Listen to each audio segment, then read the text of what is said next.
Bienvenue sur DMG TV, les histoires mystiques. Si tu es nouveau sur la chaîne, n'oublie pas de t'abonner, de laisser un commentaire, de liker et de partager. Si tu veux raconter une histoire, il y a un numéro à l'écran, c'est le plus 237 655 81 90 17. Envoie ton histoire et on va jouer sur Facebook, sur YouTube et sur TikTok. On poste plusieurs histoires tous les jours ici sur YouTube. La chaîne c'est DMG TV à 12h00. On a aussi une deuxième chaîne où on poste des histoires exclusives tous les 14h. La chaîne c'est DMG TV, histoire mystique exclusive. Donc, je t'invite à t'abonner et à nous suivre sur Facebook, sur YouTube et sur TikTok. Sur TikTok, on fait les directs tous les mardis, tous les mercredis et les vendredis, autant pour moi, à 20h00 heure du Cameroun. Donc voilà. Donc, si tu as une histoire à raconter, laisse ton histoire déjà sur WhatsApp et on va poster ici. Donc, on va commencer avec la première histoire. Allô DMG, j'espère que vous allez bien. Bien le bonsoir à toute la communauté de DMG TV. Partagez, likez et commentez. Bien, je vous envoie cette note du Togo et pour vous raconter une histoire qui s'est passée et qui continue de se passer en quelque sorte. Donc c'était dans, je vais planter un peu le décor, dans les années 90, 11, 12, 13. Il y avait des mouvements sociaux, politiques ici au Togo. Et entre-temps, il y avait des déplacements de population ici et là. Bon, c'est la crise, hein, tout le monde. Donc, il y a certains quartiers où on ne voulait pas voir certaines têtes. Donc, nous, dans notre quartier, bon, tout le monde venait clandoter parce que c'est une banlieue. Tout le monde venait de quelque part. Donc, il n'y avait pas de problème. Et il y a eu une famille qui a dû clandoter un moment chez mon papa. Nous, on était des enfants, donc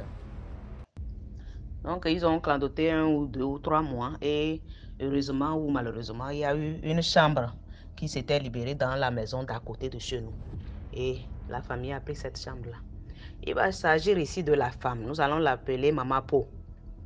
Donc, Maman Po, c'est le genre de personnage qui a une langue fourchue. Quand elle vous lance un mot, ça va vous faire mal jusque dans vos entrailles. Vous voyez ce que je veux dire? Elle est là toujours à chercher noise à tout le monde, à bagarrer ici et là. Ah, bon, je ne sais pas si c'est les mouvements là qui l'ont rendu aigri ou bien c'est de sa nature. Donc, la nouvelle maison qu'ils ont prise là, il y a eu entre-temps un jeune couple, une jeune fille et son mari venaient à peine de se marier. Eux aussi, ils ont pris une chambre dans leur maison là. Ah, les pauvres colocataires de cette dame-là. C'était la bagarre tout le temps, les chamaillades. Tout le temps, la pauvre jeune mariée, elle faisait les frais. Elle n'arrivait pas à parler. Donc, moindre geste, la dame là l'insultait, lui faisait bagarre et tout. Elle est là. Et un jour, au cours de l'une de leurs multiples disputes là, Maman Po dit à la jeune mariée que, bon, elle était enceinte en ce moment, la jeune mariée était enceinte en ce moment. Elle lui dit, toi là, je te jure, le jour où tu vas aller en couche là, on va venir t'exposer ici, les mouches vont bourdonner autour de toi. Tenez-vous bien, quand la jeune fille est allée pour accoucher, elle est réellement décédée. Paix à son âme. C'était une jeune fille qui ne parlait même pas, qui n'arrivait même pas à s'exprimer. Malheureusement, elle n'avait pas, quand la dame a dit ça, elle n'a pas vite compris. Bon, personne n'a compris puisque ce qu'elle a dit là, c'était vraiment en parabole, en couche. Et elle n'a pas prononcé le mot décédé, donc les gens ne pouvaient pas faire le... Bon, peut-être que certains ont compris. Bon, nous, on était encore des enfants. Donc, c'est comme si elle n'a même pas compris et elle n'a pas dit ça à sa famille. Mais quand elle est décédée, il y a certaines personnes du quartier qui ont eu à dire ça à la maman de la jeune fille, qu'il y a eu un jour comme ça, une bagarre et puis est-ce que ta fille t'en avait parlé? Donc ça veut dire que certains ont compris le parabole que Maman Po avait lancé. Et je vous jure que la dame, la maman de la jeune fille, elle était dans tous ses états. Elle est arrivée. Notez que la maman de la jeune fille était une béninoise, une bénino-togolaise, voilà. Donc elle a atterri dans la maison. Elle a commencé à appeler tous les dieux de son village. Tout, un à un. Helou, helou, helou. Bon, c'est un cri de vengeance ici chez certaines et certaines tribus du sud, quand on dit Helou, c'est qu'on appelle la vengeance du dieu là, du dieu sur la vengeance quoi. Donc elle disait ça à tout bout de champ. Elle a fait ça et elle est partie. Et le jeune marié a déménagé. Bon, le temps passe, 1, 2, 3 ou 6 mois comme ça. Maman Po commence quelque chose comme quelqu'un qui berce un peu dans l'alcool et puis, mais bizarrement, c'est que un petit verron, très tôt déjà le matin, un petit verron et maman Po part déjà en vrille. Partout, elle passe des nuits dehors. Parfois, c'est minuit, vers minuit, son mari, lui, il était docker, donc il travaille de nuit. Donc, parfois, c'est minuit qu'on vient cogner. Comme ils ont une fois clandoté chez nous, bon, les gens pensaient que c'est une famille à nous, c'est des parents à nous. Mais... Donc, à chaque fois qu'on la ramassait quelque part dans une gare donnée, c'est chez nous qu'on vient cogner. On vient cogner à la porte de papa. On a retrouvé votre soeur ou bien votre tante là, et endormie quelque part, ou bien bagarrée avec des blessures partout. Parfois même, bon, on se disait que même que peut-être même qu'elle a été violée des fois, puisque parfois on la ramène, elle n'était même pas elle. Comme ça, et maman Po a commencé comme ça. Elle finissait un peu. Et à la fin, elle est morte aussi. Elle a souffert, hein, elle a souffert. À la fin même, c'était cirrhose et toutes les maladies de poumon et tout. Et elle est partie. Le hic, c'est que quand elle part, sa fille cadette, elle avait au total 4 enfants, un garçon et puis 3 filles. Sa fille cadette, sa deuxième fille, recommence les mêmes symptômes. Une toute petite fille qui est à peine sortie de l'adolescence, qui commence à faire des compagnies. Elle aussi, la bagarre, elle se saoule, et elle... Oh Seigneur. Et à un moment donné, bon, c'était même plus ça, c'est comme si c'était la folie. Et un jour, un midi comme ça, en plein grand marché, d'un des grands marchés de chez nous ici, il y a un gros camion qui la tamponne, complètement écrasé. On ramasse, on va au papa, il va enterrer. C'est à ce moment que les gens ont commencé à bavarder. Papa, toi aussi fais quelque chose. Tu es là, et ça fait comme ça, tu es là. Lui, le mari là, je signale que lui ne parlait même pas. C'est sa femme qui était bagarreuse. Bon. Donc, il est là comme ça. Quand celle-là meurt, la fille aînée reprend le flambeau. Mais c'est quelle histoire? La fille aînée là, elle est comme son papa. Elle ne parle même pas. Quand tu lui poses une question pour te répondre, c'est un problème. Elle fait juste un petit sourire, un beau sourire comme ça. Et elle était même déjà mariée. Elle avait même 4 enfants. Elle a même 4 enfants. Actuellement, je parle. Elle continue. Elle est en phase même. Je ne sais pas comment décrire ça. C'est-à-dire la fille qui ne parlait pas là. Elle a commencé à faire comme sa maman, textuelle, bagarre, menace, verront et à partir en vrille et tout, on la ramasse partout. Le papa est là, il ne dit rien. Bon, entre-temps, il avait construit un peu loin de la ville, éloigné de la ville. Donc, quand il a un peu déménagé, bon, les enfants, il n'y a que les 2 petits là qui ont suivi le papa. Il est parti, mais les 2 jeunes étaient restés ici, par derrière ici, pour je ne sais pas quoi faire, mais bon. Et c'est comme ça. Maintenant, les gens, même, il y a même entre-temps un homme qui disait, qui disait d'aller dire ça pour la grande fille là, d'aller dire à son papa que lui ne veut que son oui pour aider sa fille. Mais bon, on connaît maintenant ce que c'est que la vie quand quelqu'un te demande ton oui pour disposer de la vie de ton fille, de ton enfant, pardon, et de ton enfant. On sait ce que ça peut donner. Donc, le papa, il est là, il dit, bon, que Dieu fera, Dieu fera, Dieu fera. Et on est là comme ça, on regarde la fille aînée de maman Po, et ça déchire le cœur. C'est une fille qu'on a connue. Et les enfants, ces enfants, ces 4 enfants qui sont là, bon, Seigneur, on ne sait pas ce que ça va donner. Mais c'est déjà parti en vrille. C'est déjà gâté, comme on le dit. C'est déjà gâté. Mais depuis là, on ne voit plus le papa. Et depuis qu'il a regagné son truc là, sa maison là, là-bas. Quand la deuxième fille était morte et on l'a appelé, c'est en ce moment-là qu'on l'a vu. Et après, il est reparti dans sa maison et puis c'est fini. Il s'est enfermé là-bas. Et la fille là, elle a comme ça, elle traîne dans la poussière. Et dernièrement, c'est que les gens, là où elle habitait, là, elle avait son atelier. Et c'est dans l'atelier qu'elle venait se coucher. C'est une coiffeuse. Donc, on a cassé son atelier là. Donc, elle est là à errer. Et ça continue. C'est comme une petite soeur pour moi. Donc, ça me déchire le cœur. Mais qu'est-ce qu'on y peut? Nous tous, on a nos cultures différentes. Et le papa, il ne va à aucune église. Il ne veut même pas venir pour qu'on lui parle ou quoi. Bon, on ne sait pas quoi faire. Et voilà, vous voyez des gens qui ont des langues qui peuvent... Bon, cette femme-là, on disait, il y avait une femme aussi qui avait résidé dans la maison avec elle. Elle lui avait dit qu'elle va devenir folle. Et elle est devenue folle aussi. Vous voyez, des gens qui ont des langues qui disent des choses qui peuvent arriver, mais qui ne peuvent pas dire des bonnes choses. Hein. C'est des malédictions seulement que les gens la prolifèrent. Et puis, voilà, DMG.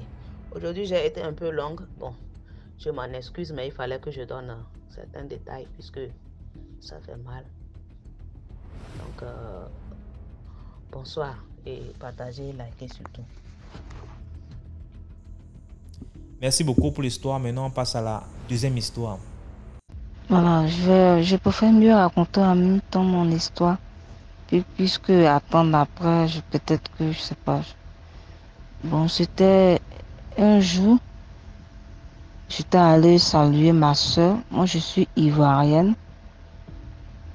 Je n'aimerais pas, comment on appelle, dire mon nom, parce que si je dis mon nom, on saura aussi qui est en train de parler. Mais ce que j'aimerais dire, je suis une ivoirienne. Je suis dans un quartier qu'on appelle, je suis à Yopougon. Et le quartier où je suis, je devais m'y rendre à, bon, le quartier, il y a un autre quartier qu'on appelle Abobo. Où est la voie, sur la voie. Maintenant, ils ont arrangé la voie. Ils ont arrangé, c'est la même voie qui part vers le stade IPMB. Donc, la voie a été rétablie, qui a été arrondie, comment on appelle? Ils ont agrandi la voie. Donc sur cette voie-là, vraiment cette voie avant, c'était très dangereux. Je suis partie voir ma soeur et lorsque je rentrais vers je crois qu'il était 19h, et j'ai dit à ma soeur que je vais rentrer à la maison. Et elle a dit, elle m'a accompagnée, on est arrivé en bordure de la route et c'est là qu'elle m'a laissé. Il y avait chez nous ici le véhicule qu'on emprunte, on appelle le Baka. Voilà, c'est comme ça qu'on appelle ce véhicule. Les Ivoiriens le savent. S'ils sont à l'écoute, ils sauront de quel véhicule je parle.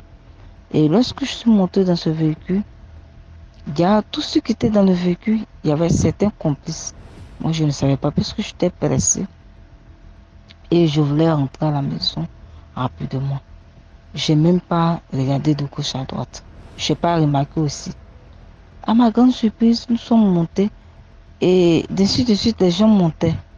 Il y avait une dame qui était dans le véhicule. Je vous explique parce que j'ai échappé à la mort.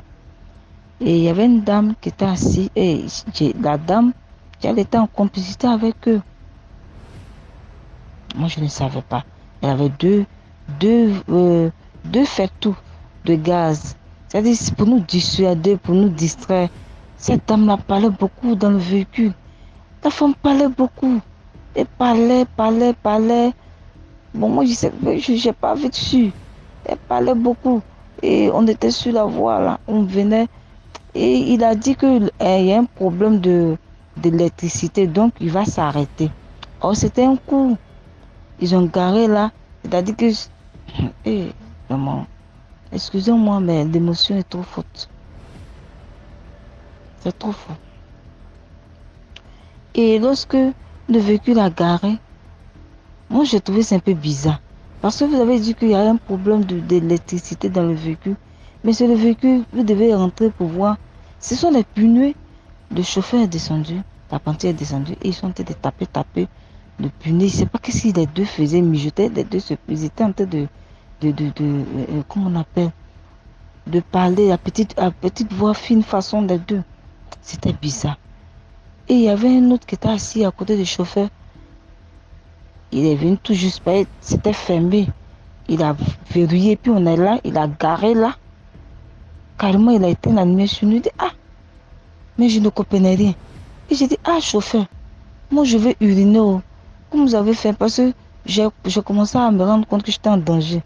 Mais je ne me suis pas manifesté pour afficher devant tout le monde parce qu'ils ne savaient pas ils allaient me faire du mal là. Donc, j'ai fait comme s'il n'y avait rien. J'ai dit, mais apprends-tu, mais je voulais uriner. Et il a dit, vous voulez uriner, madame? Oui, comme vous avez fermé là, j'ai parlé doucement sans bruit. Et quand il est venu, il venait ouvrir, il y a un autre qui est venu monter, qui est venu s'asseoir. Et puis je le regardais. Donc il a su que j'ai commencé à suspecter quelque chose. Il a commencé à crier sur moi, madame, vous me regardez pourquoi?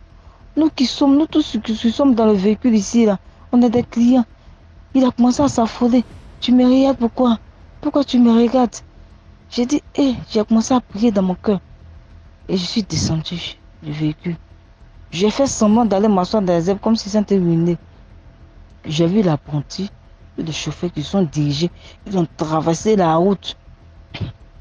Et ils sont allés où il y a les herbes. Ceux qui connaissent, il y a une forêt à côté. La forêt là, elle n'était pas clôturée. Donc c'est la forêt là. Ils sont allés s'arrêter. Ils ont fait semblant d'uriner, mais ils sont en train de planifier leur coup. Quand j'ai vu cela, je me suis levé doucement. Je suis venu m'arrêter au bord de la route. Et il y a un monsieur, et je priais. La prière, bon eau. Mes frères et soeurs, quand on sort là, on n'a qu'à prier. Parce que tu ne sais pas si quand tu vas rentrer à la maison là, excusez-moi, parce que tu ne sais pas si quand tu vas sortir de la maison, si tu vas rentrer. Vraiment. Et j'ai commencé à prier. Et tout à coup, je vois un monsieur qui est descendu d'un véhicule là-bas. Il dit, vous faites quoi dans le noir ici? Ici, là, c'est dangereux. Vous faites quoi ici? J'ai dit, hé Dieu, je n'ai même pas dit un mot. Il dit, attendez, il y a un taxi compteur qui va venir. Nous tous, on va monter. Mais chacun va payer. Hé monsieur, merci. Même si c'est 1000 francs, mais 2000 que j'arrive à destination. Il a dit, ok, il n'y a pas de souci. Donc nous tous, nous sommes montés. De là, chez moi, c'était plus trop loin. Donc, quand je suis monté, j'ai commencé à prier. Ceux qui ne sont pas suspects, qui sont venus me rejoindre, sont montés dans le véhicule à moi. Et on est parti. On est resté silencieux dans le véhicule, on savait que je suis arrivé à destination. Vraiment, DMG, merci. Parce que votre émission, elle est bonne pour pouvoir expliquer. Chacun explique ce qu'il a vécu. Vraiment. Quand nous sortons là, on ne sait pas si on va revenir à 25 sous. Donc vraiment, quand tu sors, mais quand ton mari sort, ou quand ta femme sort, elle va au travail, il faut prier pour elle, pour dire, ah, de la protéger. Vraiment. Merci. Merci pour votre émission. Et que Dieu veille sur nous. Merci beaucoup pour l'histoire. Maintenant, on passe à la troisième histoire. Allô, bonjour DMG. J'espère que tu vas bien. Alors, voilà, donc je t'envoie donc cette petite note vocale pour participer à ton émission. Et franchement, je te dis chapeau. Hein. Franchement, tu as trouvé le bon filon. C'est vraiment une émission d'utilité publique. Ça aide beaucoup de personnes. Et franchement, vraiment que Dieu te bénisse et que cette émission dure encore longtemps. Bon, bref. Je passe donc au vif du sujet. Alors, pour mon histoire, je tiens à préciser, hein, donc je suis originaire de la RDC, mais donc depuis les années, on va dire 2010, hein, donc je fais régulièrement des navettes au Gabon et je suis initié au Bwiti. D'accord, donc je me suis plusieurs fois initié au Bwiti et ça a de l'importance pour justement donc l'histoire que je vais raconter. Alors, cette histoire en fait, elle est pour mettre en garde, hein, parce que j'en connais beaucoup moi des jeunes là ou des personnes un petit peu inconscientes qui veulent s'amuser à faire des voyages astro un petit peu en désordre quoi. Donc moi je suis sur Paris Et donc, je me rappelle à l'époque, donc c'était en 2016. Donc je travaillais dans un endroit, hein, et j'ai rencontré donc en fait un collègue, hein. Donc le gars c'était un blanc quoi, donc un Français. Et quand tu regardais la personne en question, tu sentais que derrière lui en fait il véhiculait quelque chose de lourd quoi. Spirituellement il y avait vraiment, il avait toutes les peines du monde et il ne lui arrivait que des malchances. Donc bon, moi, comme j'avais un petit peu, comme j'avais l'œil ouvert et que je voyais certaines choses sur lui, il me faisait de la peine, hein. Il me faisait vraiment beaucoup de peine et je me suis dit, bon, allez, je vais l'aider. Et j'ai essayé de l'approcher, j'ai essayé de lui parler un petit peu de choses spirituelles et tout, mais le gars, il était super réticent, quoi. Donc bon, tu vois, toi, tu veux aider quelqu'un et quand tu vois que la personne en face de toi, elle est réticente, bon, j'ai pas trop insisté. Mais vers la fin en fait de sa mission, le gars est quand même venu me voir et bon, il m'a raconté un petit peu les déboires qu'il rencontrait dans sa vie. Et moi, je lui ai dit, bon, écoute, personnellement, moi, ce que je vois, hein, je te dis que tous les problèmes que tu as, c'est des problèmes d'ordre spirituel. Donc, enfin, le seul moyen que moi, je peux te donner en fait pour t'aider un petit peu, je lui avais donné à l'époque en fait l'adresse d'un prêtre exorciste que je connaissais éventuellement pour que eh bien le prêtre puisse faire le nécessaire pour lui quoi. Bon, ensuite après j'ai perdu de vue hein, la personne. Et on s'est revu, je crois, donc c'était en 2017, hein, je crois, donc quelques années après. Je revois la personne dans une autre mission. Et là, donc, je lui pose les questions. Et alors, il y a eu du changement un petit peu dans sa vie. Le gars, en fait, il s'était reconverti. Je crois qu'il était rentré dans la philosophie un peu bouddhiste. Et là, il s'était un petit peu ouvert à tout ce qui était spirituel. Donc, je lui avais demandé s'il était parti voir le prêtre. Et il me dit oui, mais bon, apparemment que le prêtre en question n'avait pas été très compétent, qu'il avait plus passé son temps à lui poser des questions, qu'il avait plutôt brimé. Et donc, du coup, ça l'avait braqué un petit peu. Bon, mais moi, quand je le regardais spirituellement, donc avec l'œil spirituel ouvert, je voyais que ses problèmes étaient toujours là, quoi.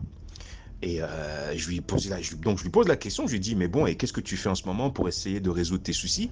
Et là, le gars, il me dit, oui, non, là, maintenant, je fais du bouddhisme et tout, donc je pratique, etc.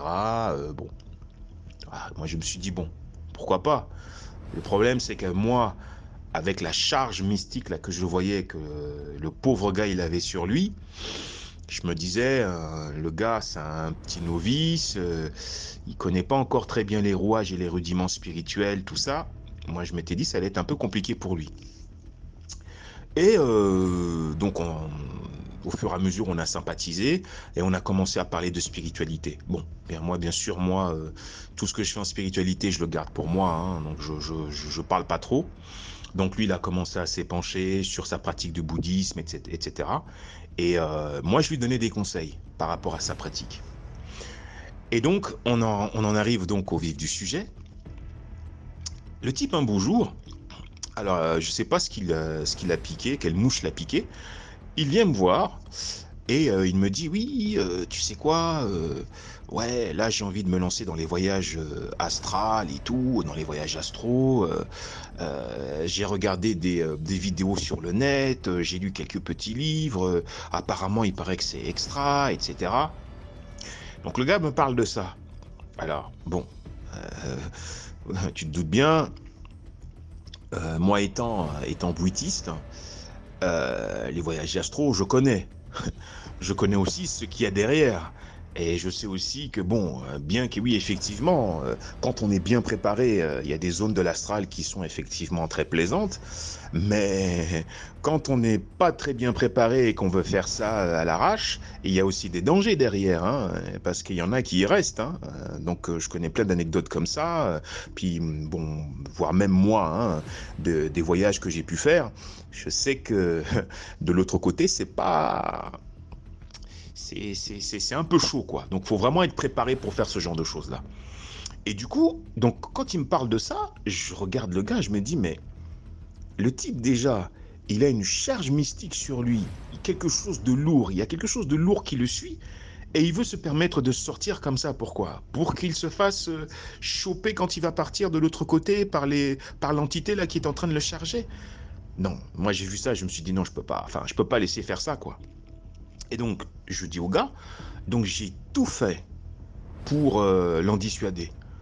Alors à chaque fois, il venait me voir, il essayait de me poser des questions là-dessus. Bon, à chaque fois, je bottais en touche. J'ai tout fait pour essayer de l'en dissuader. Et mais le mec, il insistait, non, et tout, faut absolument que je fasse des voyages astro, dans ma vie, je m'ennuie, etc. Bon, moi, j'ai essayé de lui donner des petits conseils par rapport au danger qu'il pouvait y avoir, mais bon, le mec, il voulait pas écouter. Du coup, je crois que ça a mis à peu près 2 ou 3 mois de ça. Au bout de 2 ou 3 mois, le gars vient me voir et me dit oui, j'ai trouvé une méthode pour faire des voyages astro et tout. Voilà, c'est un truc que j'ai trouvé sur internet et j'ai tenté. Alors il m'explique, hein, donc oui, au début j'ai eu un peu de mal, mais au final j'ai quand même réussi. Alors là, je regarde le gars, je lui dis ah bon, ok, et donc qu'est-ce qui s'est passé? Bon, alors il commence à me raconter sa première sortie en astral. Il s'est retrouvé dans un pays un peu spécial, un peu glauque, dans des endroits un peu sombres comme ça. Et dès qu'il a commencé à me raconter le type de voyage qu'il faisait, moi-même je me disais dans ma tête, mais le pauvre gars, quoi, mais dans quoi est-ce qu'il est en train de se mettre là? Lui, il sait pas, hein. Bon. Et bon, il a pris l'habitude, hein, après, par la suite, de me parler et de me raconter tous les voyages qu'il faisait. Alors, à un moment, il s'est retrouvé, soi-disant, dans une sorte de planète.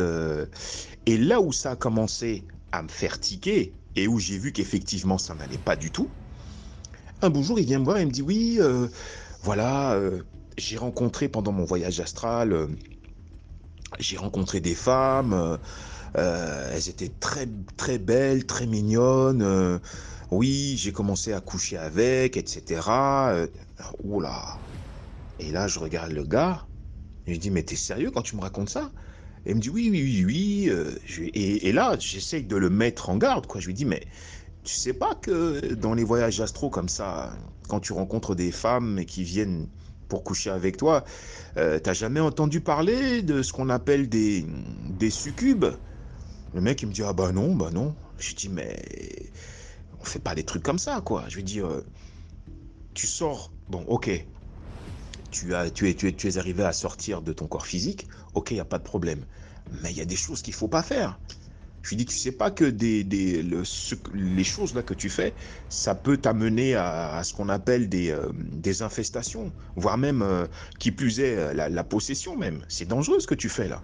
Quand tu sors en astral comme ça, ne cherche pas à coucher avec des gens, enfin des personnes que tu connais pas. Le type, bon, j'avais beau lui dire, hein, c'est comme si, comme on dit, c'est comme si je pissais dans un violon. Donc du coup, il continue encore à faire ses voyages. Il avait l'air d'être tout content, hein. Et moi, il m'expliquait que lui, en fait, c'était une sorte de défouloir pour lui parce que c'est vrai que dans sa vie personnelle, il avait du mal en fait à rencontrer des femmes. Et le fait qu'il puisse en rencontrer et qu'il puisse ait des mignonnes dans ses rêves, eh ben, pour lui, c'était le top. Bref. Je crois même qu'un jour, je me suis énervé contre lui, hein. Je lui ai dit, écoute, moi, tes histoires de voyage là, c'est même plus la peine de venir m'en parler parce que et je m'étais fâché ce jour-là. Je lui ai dit le jour où tu vas avoir des problèmes et où tu vas avoir affaire à des entités démoniaques qui vont venir te menacer, faut pas venir me voir. Eh ben, ça a pas loupé, hein. C'était comme si je lui avais fait une prophétie. Le gars, un jour, il m'appelle en catastrophe. Il m'appelle en catastrophe comme ça et tout. Oui, s'il te plaît, faut que je te parle. Et puis bon, moi, je répondais plus, quoi, parce que bon, franchement, les voyages astro glauques là qu'il faisait, non, quoi. Ça m'intéressait pas. Et il m'appelle comme ça en catastrophe. Oui, il faut que je te parle. Il m'est arrivé quelque chose de bizarre. J'étais chez moi et tout. Bon.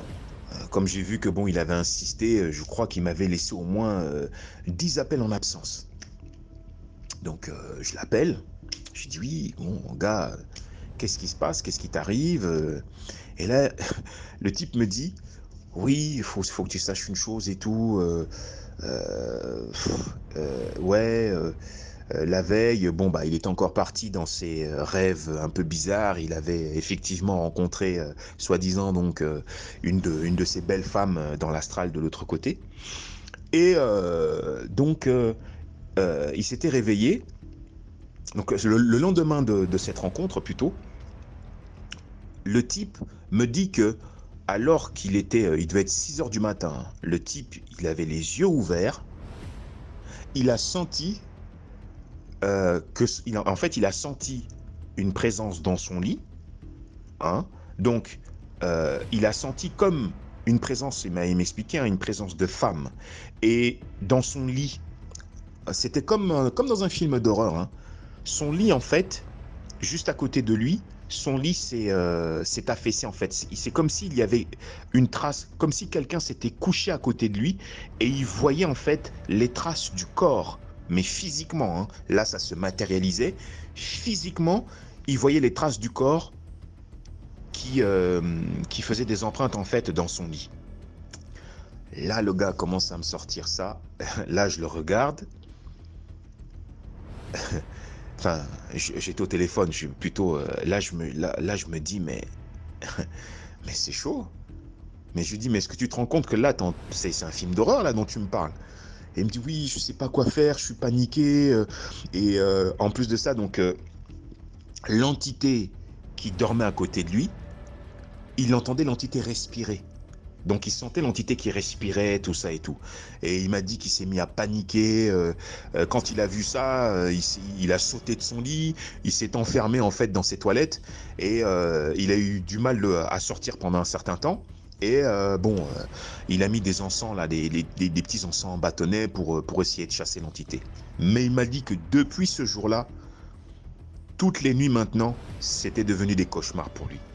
Donc il se voyait maintenant assailli dans ses rêves par des entités démoniaques qui venaient le griffer.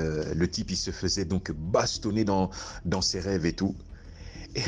Et là, quand le gars me raconte ça, dans ma tête, je me dis, mais les gars, vraiment, ici, ils s'ennuient. Hein. Déjà, lui-même, sa propre vie même, il avait déjà des problèmes et il est parti sans chercher. Encore pire, alors qu'il n'avait pas besoin de ça, quoi. Bon, le gars m'a dit ça, bon, moi, ça m'a fait de la peine. Donc, je me suis décidé, je me suis dit, bon, allez, je vais quand même essayer de l'aider un peu. Donc, depuis là, donc, j'accompagne le gars. Donc, je lui ai donné des prières à faire, je lui ai donné des bains et tout et tout. Par contre, moi, je lui ai expliqué, moi, je veux pas mettre ma main dans tes histoires, d'accord? Tu te débrouilles seul. Moi, je te donne la méthodologie pour te débarrasser en fait des conneries que tu es parti faire. Donc, tu fais le nécessaire de ton côté. C'est toi qui vas faire les prières. Les bains, à la rigueur, je t'explique comment on fait.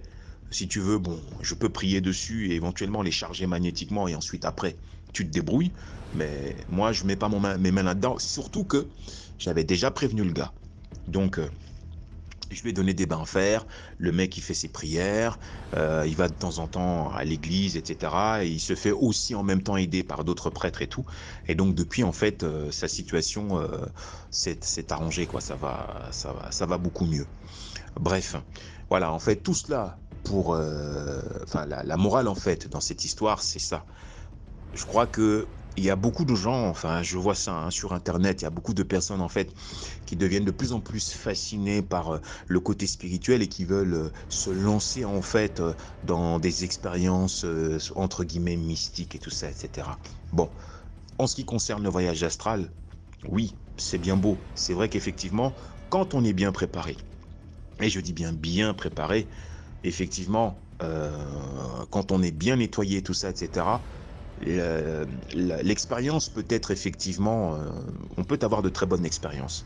Mais ceux qui veulent le faire sans grande préparation en arrière et juste pour s'amuser ou juste par curiosité, faites gaffe. Franchement, il y a de très très gros dangers derrière, derrière ça. Hein. On ne sait pas, vous savez pas dans quelle zone vous allez aller, les entités que vous pouvez rencontrer et surtout les entités qui vont vous coller après par la suite. Voilà, c'était juste pour mettre en garde hein, les personnes qui veulent faire des expériences comme ça. Voilà, voilà. Donc, mon histoire se termine. Partagez, likez, abonnez-vous. À bientôt. Merci beaucoup pour l'histoire. Maintenant, on passe à la 4e histoire. Commentez, likez, partagez. Salut DMG, salut toute la famille DMG, salut à tout le monde, j'espère que vous allez bien. Bon, je viens vous dire quelque chose, un phénomène qui se passe aussi sur les réseaux sociaux que j'ai remarqué. C'est des arnaqueurs là qui se passent pour prêtres. C'est-à-dire, vous voyez certaines personnes là sur les réseaux sociaux, là, sur Facebook comme ça, ils sont habillés comme des prêtres. Quand vous les voyez, prime abord, vous savez que c'est un prêtre catholique. Il va dire là que je suis un prêtre. Ils ne disent jamais de quelle église ils sont. Ils vont dire je suis serviteur de Jésus-Christ. Ils disent je suis serviteur de Jésus-Christ. Mais quand vous regardez, prime abord, vous pensez que il est catholique. Parce que vous voyez, derrière lui, il y a l'image de la Vierge, il y a l'image de Jésus. Sur son bureau, il y a une croix. Et il est habillé comme un prêtre. Il porte les soutanes, parfois les chasubles, parfois il porte les robes des prêtres avec longue manche, la noire, ou bien en blanc, la longue robe blanche avec les longues manches là. Parfois, ils sont en civil. Et ils parlent du rosaire. Oh, il y a des femmes qui prient souvent le rosaire le matin. Dans son speech, quand il va parler, soyez seulement vigilants à ce qu'ils disent. On va prier le rosaire, il parle du rosaire. Et quand il fait il poste ses messes, je ne sais pas si on va appeler ça messe, où il donne la communion aux gens. Or, on sait que quand on donne la communion dans les calices, là, c'est les prêtres qui le font. Ils donnent les communions dans les calices et ils font la confession. Et le prêtre a parlé de confession, il parle de confession, de communion, de messe, du rosaire. Ça, c'est catholique. Bon, moi je parle de ça parce que j'ai vu certains prêtres là et puis ils arnaquent, ce sont les arnaqueurs, ils viennent vous arnaquer. Mais vous allez, comme c'est online, vous pensez que non, c'est les vrais prêtres. Même les gens qui sont même sur place dans les mêmes villes où ils sont, ils vont vous donner rendez-vous par exemple. Ils ne vont jamais vous recevoir dans une paroisse. Les prêtres, les vrais prêtres vivent en paroisse. Hein. Ils ne vont jamais vous donner rendez-vous dans une paroisse. Ils vous donnent rendez-vous dans une maison qu'on a louée quelque part. Comme ça, vous voyez, il y a des bureaux. Il y a un truc qu'on a aménagé comme une librairie. On vend les livres. Eux seuls, ils savent ce qu'ils font là-bas. Et ils disent toujours qu'ils sont les prêtres de Jésus-Christ. Et ils se font appeler mon père. Comme on appelle les prêtres catholiques mon père. Et quand il te parle, il dit ma fille, mon fils. Hein? Et si dans d'autres villes, ils vont vous recevoir dans les auberges, un prêtre pas chercher quoi à l'auberge. Dans les motels, les endroits où on loue là, oui, ils sont là et c'est là qu'ils donnent rendez-vous aux gens parce qu'ils essaient de partir un peu partout dans les différents lieux comme ça pour arnaquer les gens. Et ils parlent toujours de sorcellerie. Ils n'évangélisent jamais. Mais la mission d'un prêtre, c'est d'évangéliser. C'est d'amener les gens à changer. Donc, ils n'évangélisent. Ils sont en train de parler des sectes pernicieuses, les sectes, les démons, les attaques mystiques, les envoûtements, les loges. Oh, ceci. Quand tu parles aux voix, même si tu n'as pas les problèmes, ils t'ajoutent les problèmes dans ta vie. Et la finalité, c'est quoi? L'argent. Ils vous prennent beaucoup d'argent. Mais vous les voyez habillés comme les prêtres. Quand on dit rosaire, hein, on dit rosaire, on dit messe, communion, confession. Vous pouvez penser, surtout online, ils prennent beaucoup de gens online. Payez, je vais faire la messe. Une messe c'est 2500. Comme vous leur avez raconté vos histoires, ils vous racontent comment vous êtes, vous avez les problèmes, vous avez les attaques. Ils sont toujours en train de dire comment les attaques mystiques. Même si vous n'avez pas de problème, ils ne peuvent pas bien vous orienter. Ils veulent toujours vous faire comprendre que vous avez un problème et ils finissent toujours par demander l'argent et ils demandent beaucoup d'argent. Je veux seulement être bref, je ne veux pas trop m'étaler là-dessus. Ils vont parfois jusqu'à demander jusqu'à 500 000, 1 million à certaines personnes, les gens qui donnent. Et ça ne marche pas. Quand tu reviens là, c'est des problèmes. Il faut faire attention à ces gens-là. Demandez-leur que c'est dans quelle église. Parce qu'ils ne donnent jamais le nom de leur église. Ils vont seulement donner un nom bizarre comme ça. Ils ne disent jamais. Mais ils font semblant d'être des prêtres catholiques. Surtout leur client qui les contacte seulement online, là, vous êtes sûr qu'il est catholique. Mais si vous regardez bien, ils ne sont pas catholiques. Attends, un prêtre est là pour évangéliser, il parle de l'évangile, il parle de l'évangile. Vous allez même voir online, les prêtres vont toujours prendre un thème qu'ils vont développer. Eux, ils vont toujours parler de la sorcellerie. Et un peu là, ils développent ils prennent une petite partie de l'évangile, ils ne parlent pas beaucoup, ils reviennent sur la sorcellerie. Hein? Les cacas, les sorciers se nourrissent des cacas, les sorciers se nourrissent des urines. On ne peut pas passer autant à effrayer les gens comme ça. Le diable n'est pas possesseur de ce monde-ci. Si le diable était très fort, c'est qu'aucun être humain ne vit sur la terre. Donc, faites attention et ils vous demandent beaucoup d'argent. Ils effraient les gens. Oh, tes enfants ont dit ceci par rapport à ce que tu leur racontes. Comme toi, tu penses que c'est un prêtre, ce que tu leur racontes, il te fait croire que vraiment, vous êtes en danger. Et pour arranger le danger, là, ils prennent toujours l'argent. C'est comme ça qu'ils prennent l'argent. Hein? Les prêtres catholiques vivent en paroisse. Vous allez même voir les prêtres catholiques. Et ces faux prêtres-là, vous n'allez jamais voir là où ils évangélisent. Là, ils font le baptême. Là, ils font les premières communions. Là, ils font les confessions. Là, ils célèbrent les mariages. Ça, c'est les vrais prêtres. Des églises. Bon, moi, je pense pas des prêtres. Je ne sais pas ce que je connais. Les pasteurs, vraiment, excusez-moi, je ne connais pas. C'est juste pour sensibiliser les gens par rapport aux prêtres qui arnaquent les gens. Et dit que vous ne pouvez pas, si vous ne regardez pas bien comme ça, on l'envie sûr que c'est un prêtre. Mais je ne suis jamais partie là où ils reçoivent les gens. Mais j'ai une personne qui est allée là-bas. C'est la personne qui m'a donné la confirmation que il a pris rendez-vous dans un auberge. Une autre personne est partie dans une maison qu'ils ont louée. Hein? Et quand tu arrives là, tu penses les prêtres, la façon qu'ils sont habillés. Mais ils ne sont pas en paroisse.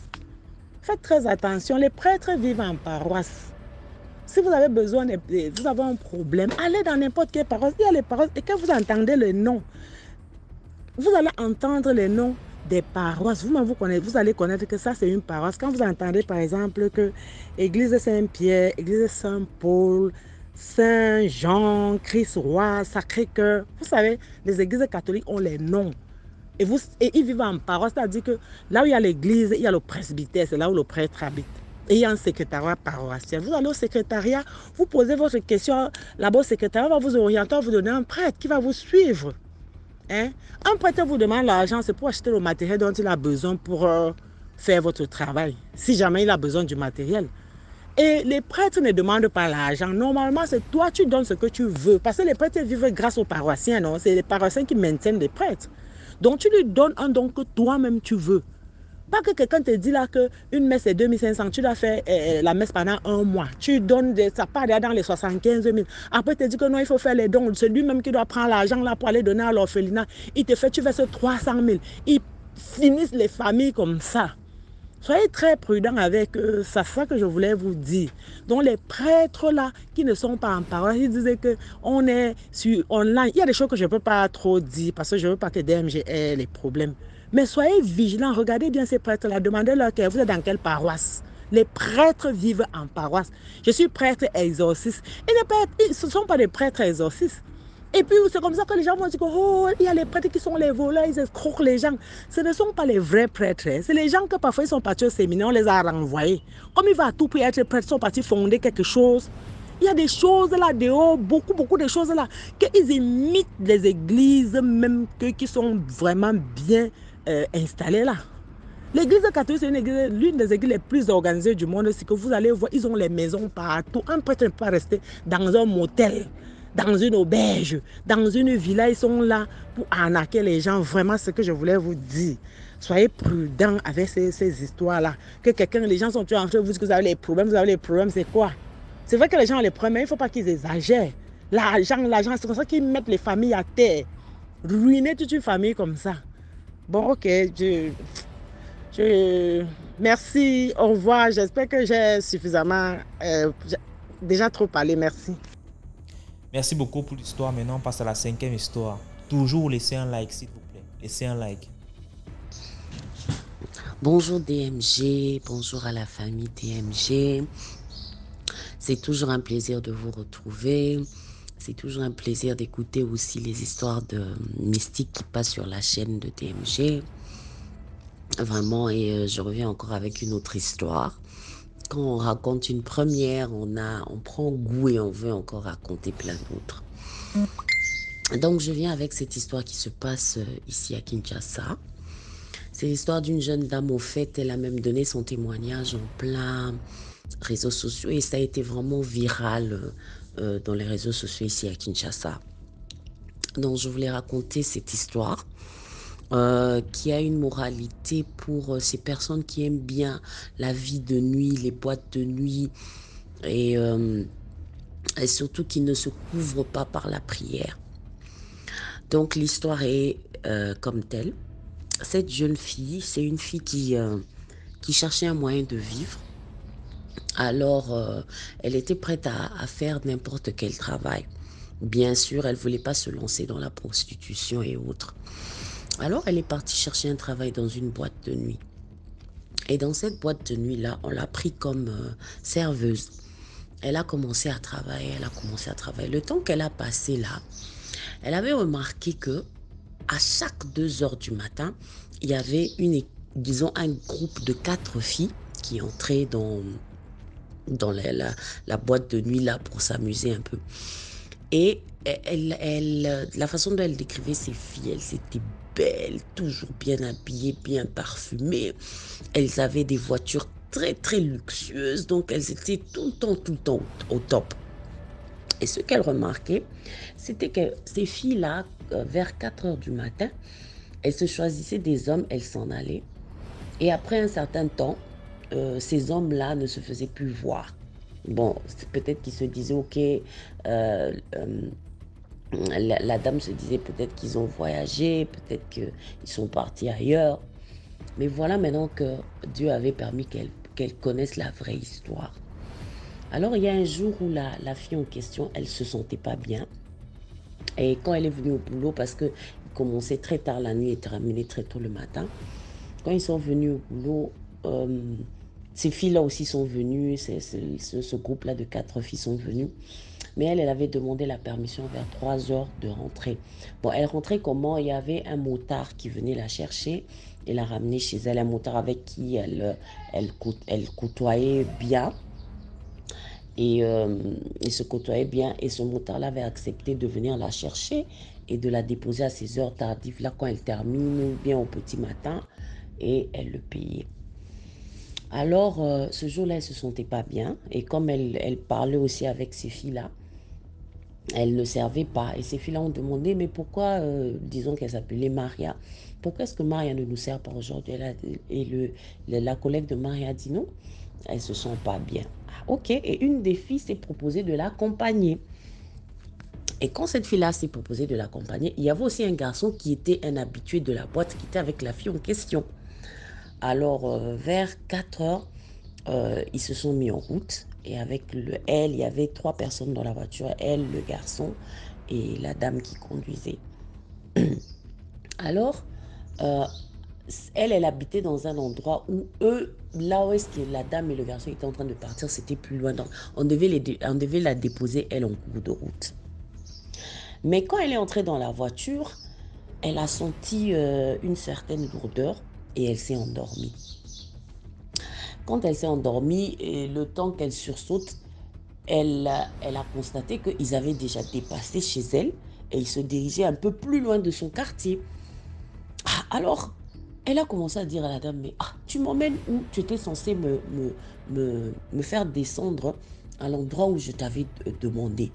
Et la dame qui disait, non, c'est pas grave, n'aie pas peur, je vais revenir te déposer, on part d'abord là où on va. Et la fille s'est sentie un peu en insécurité parce qu'elle avait remarqué que le garçon était comme hypnotisé, il ne disait plus rien. Alors, chanceusement pour elle, elle a vu des motards venir. 2 ou 3 motards comme ça. Et elle a eu, disons, ce réflexe-là de descendre la vitre et de crier. Elle a commencé à crier, elle a descendu la vitre, elle a commencé à faire des grands gestes de main. Et les motards l'ont vue. Ils sont venus, ils ont carré la voiture. Alors, quand ils ont carré la voiture, ces motards-là maintenant disaient à la dame, fais descendre cette fille-là. Apparemment, elle est en insécurité. Mais ce qui était étonnant, la fille dit que le garçon ne disait absolument rien. C'est comme quelqu'un qui était dans un état second. Et cette fille-là, je crois qu'elle est un peu prise de peur, elle a fait descendre la fille. Quand elle a fait descendre Maria de la voiture, et les motards, là, ils ont commencé un peu, les Quinois, ils sont un peu chauds hein, dans leur manière d'agir. Les motards ont commencé à la cribler d'injures et tout, à la menacer un peu. Et Maria a dit non, non, non, allons. Mais il y a un garçon qui est resté là, je ne sais pas qu'est-ce qui lui arrive. Alors les motards ont dit, bon, comme le garçon n'a rien dit, peut-être qu'il est consentant avec la fille, toi, viens, on te ramène. Et elle est montée sur une moto, mais ils ne sont pas allés très loin. Ils ne sont pas allés très loin parce que quand ils étaient en train de monter sur la moto, la fille là aussi était en train de faire descendre le garçon. Et là où ils étaient partis, c'était, on appelle ça, dans notre langue, on appelle ça Nzela Maï, donc pour dire que c'était tout juste la route qui était à côté du fleuve. Donc quand il y a une route qui mène vers un autre quartier ici à Kinshasa, quand vous roulez, vous voyez le fleuve, vous voyez même Brazzaville en face là-bas.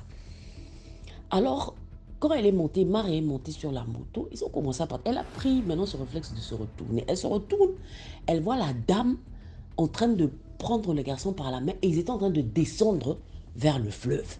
Ah, à cette heure-là. Alors elle a dit au motard, arrête-toi, parce que ce que je suis en train de voir là-bas, ce n'est pas clair. Le motard s'arrête et eux deux se retournent. Plus de voitures, plus de femmes et plus de garçons. Là, ils sont passés, on ne sait pas. Ils ont été pris de peur et le motard s'est éloigné de ce lieu-là. Et la dame dit que le lendemain, elle était tellement dérangée, pensive, elle se disait, mais qu'est-ce qui se passe? Qu'est-ce que j'ai vu cette nuit? Elle va maintenant au boulot. Et au boulot, on avait remarqué qu'une de ses collègues avait remarqué qu'elle était pensive. Mais qu'est-ce qui se passe avec toi et tout? Elle dit, ah, j'ai vu des choses, mais je te raconterai après. Je te raconterai après le boulot.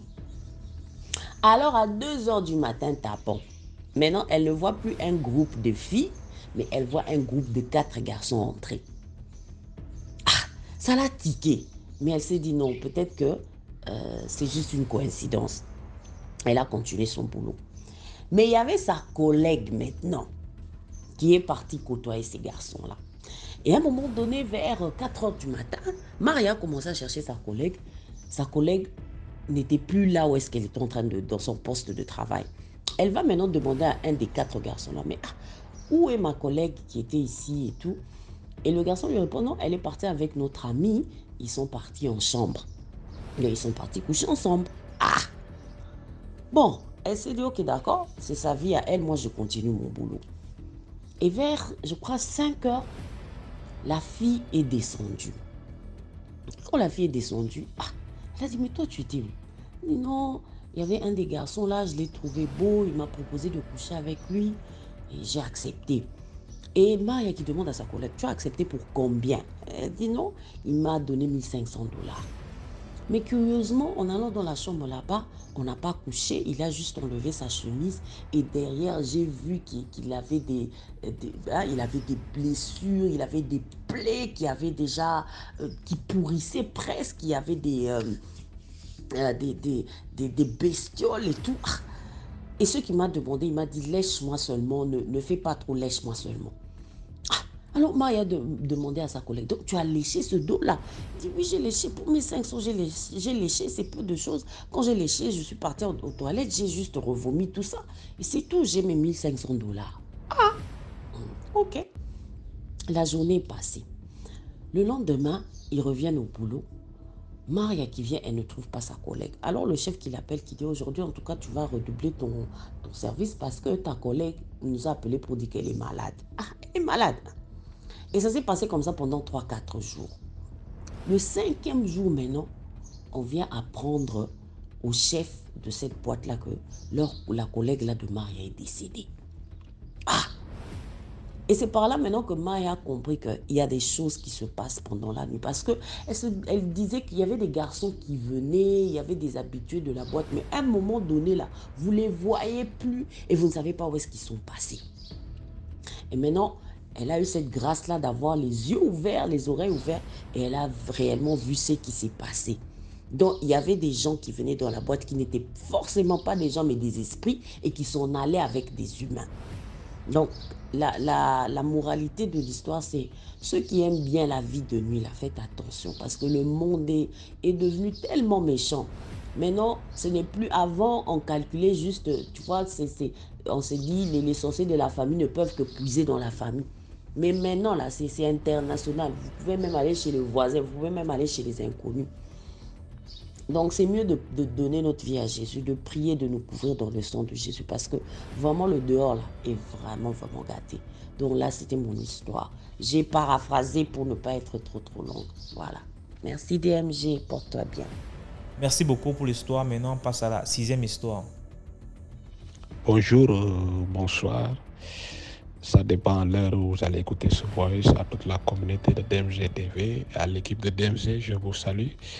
Je suis un citoyen ouest-africain qui vit en Occident depuis quelque temps pour des raisons d'études supérieures. Donc, je tenais à partager aussi mon témoignage. Je vous suis sur YouTube depuis plus d'une année. Donc, je voulais aussi aujourd'hui vous faire part de mon témoignage. Donc, je suis ici dans une petite ville en Occident et je travaille dans un restaurant qui est à 25 minutes de marche de chez moi. Donc, moi, je suis quelqu'un qui aime beaucoup marcher, même si je ne fais pas beaucoup de sport, mais j'aime beaucoup marcher, je marche beaucoup.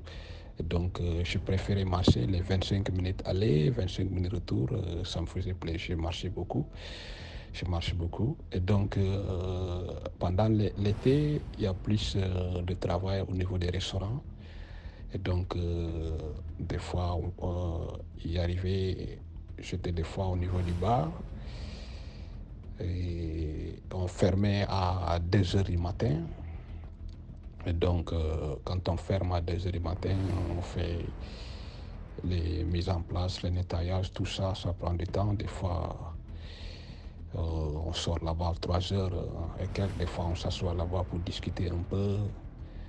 Parce que le lendemain, je travaillais le soir et pas le matin. Et donc, un jour, je rentrais, je quittais là-bas au niveau du restaurant vers les coups de 3h, 4h moins. La ville, la route était pratiquement vide. J'ai croisé personne sur la route. Je ne croisais personne quand je marchais. Et je continuais mon chemin. Il faut dire que quand je rentre, je passe certains parcs.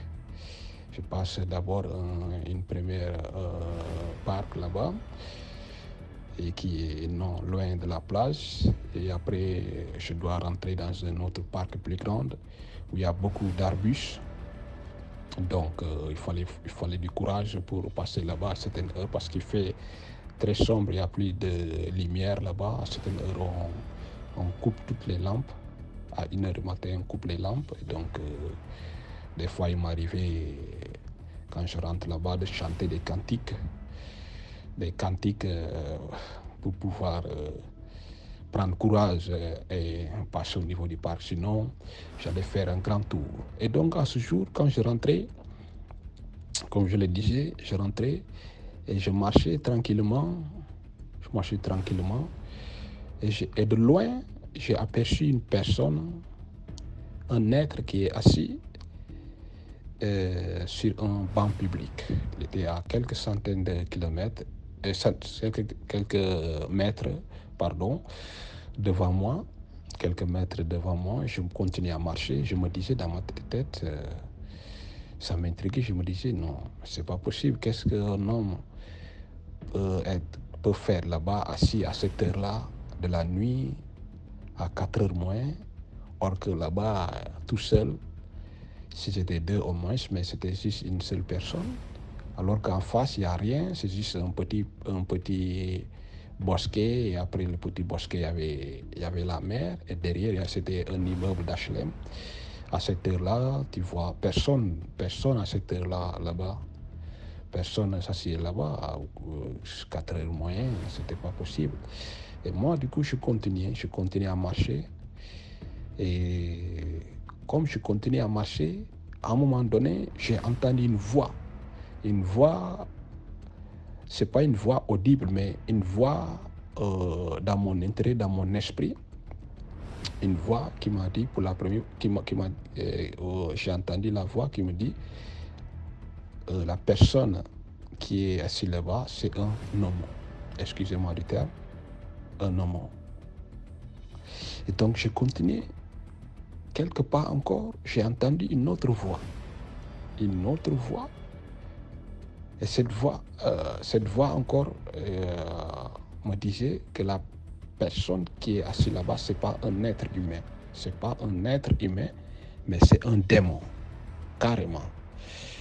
Quand j'ai entendu cette deuxième voix qui me disait que la personne qui était assise là-bas, ce n'est pas un être humain, mais c'est un démon. J'avais la chair de poule partout et la peur a commencé à envahir mon corps. Mais j'ai pris courage, je continuais à marcher. Je n'ai pas essayé de changer de voie, je continuais à marcher. Et quand je suis arrivé au même niveau où la personne était assise sur cette banc publique, j'ai essayé de tourner ma tête sur mon côté, sur le côté droit, parce que la personne était assise sur mon côté droit, pour regarder la personne, parce que la personne avait une morphologie, la morphologie d'un homme, mais elle était habillée comme les jeunes filles aiment s'habiller quand elles partent en boîte de nuit, une très petite jupe, une jupette, je peux dire, avec une body. Et la personne, quand j'ai tourné ma tête pour regarder, je ne pouvais pas voir le visage complet parce que les cheveux couvraient les yeux. Je voyais qu'une bout du nez et la bouche. Et quand j'avais tourné la tête pour regarder le visage de la personne, il y avait la chair de poule qui envoyait tout mon corps. Et je sentais comme j'étais électrocuté. C'est comme si on avait mis du courant électrique sur mon corps. Et j'ai failli tomber. J'ai failli tomber au pied de cet être qui est assis là-bas. Je dis encore que tu vois que c'est un homme, mais la voix m'a dit que c'est un démon, pour la deuxième fois, que c'est un démon qui est assis. Et j'ai failli tomber quand j'ai tourné mon tête pour regarder le visage. J'ai failli tomber parce que j'avais la chair de poule partout. Et cette fois-ci, j'ai entendu pour la troisième fois, une autre voix, mais cette fois-ci avec des passages bibliques dans les psaumes. C'est dans le psaume 119, verset 105. Ta parole est une lampe à mes pieds et une lumière sur mon sentier. Quand j'ai entendu ce passage des psaumes, toute la peur, toute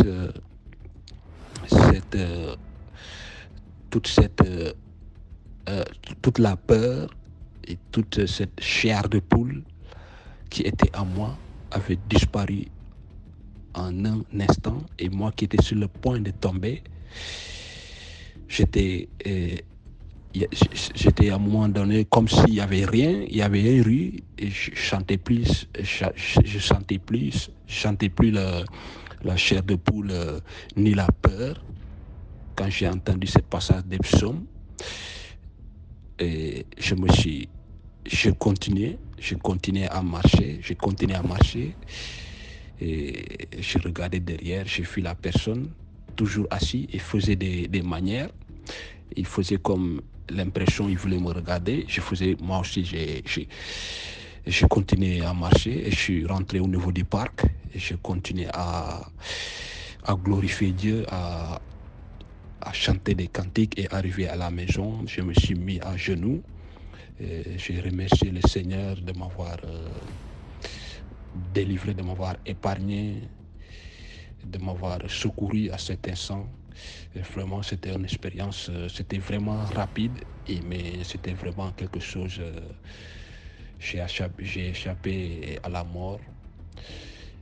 N'eût été le secours de l'Éternel, je ne serais pas là à vous faire cette vocale. Merci à tout le monde. Voilà, c'est tout pour aujourd'hui. Si tu aimais la vidéo d'aujourd'hui, laisse un commentaire, commente, partage, invite plusieurs personnes à venir liker et à s'abonner. Ce qu'on fait, c'est pour sensibiliser. On se prend demain pour une nouvelle vidéo. Ciao, portez-vous bien, surtout priez avant de dormir.